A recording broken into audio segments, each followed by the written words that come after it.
हम कुसुम झा एकटा सामा के गीत गाबि रहल छी। सुनू बहिन सखी सब। गे माई कोने भैया पोखरी कुनालनी, कोने भैया रोपलनी चारू काते फूलक गाछ। गे माई चुनी चुनी कोने भैया फूल रोपलनी, सब बहनी एलन फूल लोढ़ाई। गे माई आनंद भैया पोखरी खुनेलनी, रोहित भैया चारू कात रोपलनी गाछ। गे माई नीरज भैया रोपलनी फूल लोढ़ाएलखिन लक्ष्मी बहिन। गे माई विवेक भैया रोपलनी गेंदा फूल। सुमित भैया रोपल चमेली। गे माई फूल लोढ़ाएलखिन अंजलि बहिन, रोपल भैया के फूल गाछ।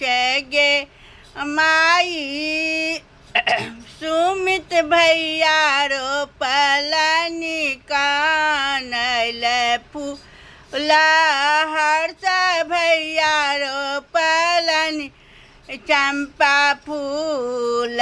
गे माई सिमी बहनी एलखिन लोढ़ल फूल, भैया रोपल हमार।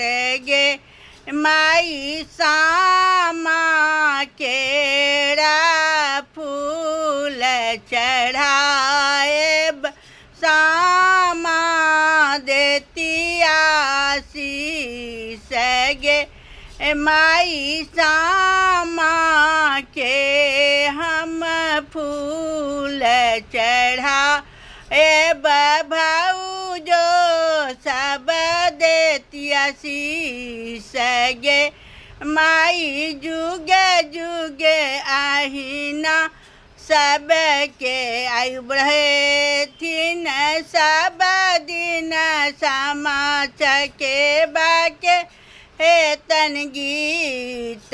गे माई भाई बहिन सब मिली सामा के गीत गेतनी।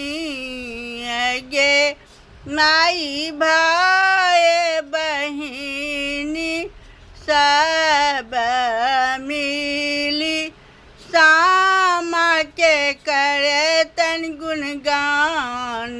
गे माई सबके अहिना आशीष दय, जे तीन हर साल एथिन सामा। प्रणाम। केहन भेल की भेल गलती सलती माफ।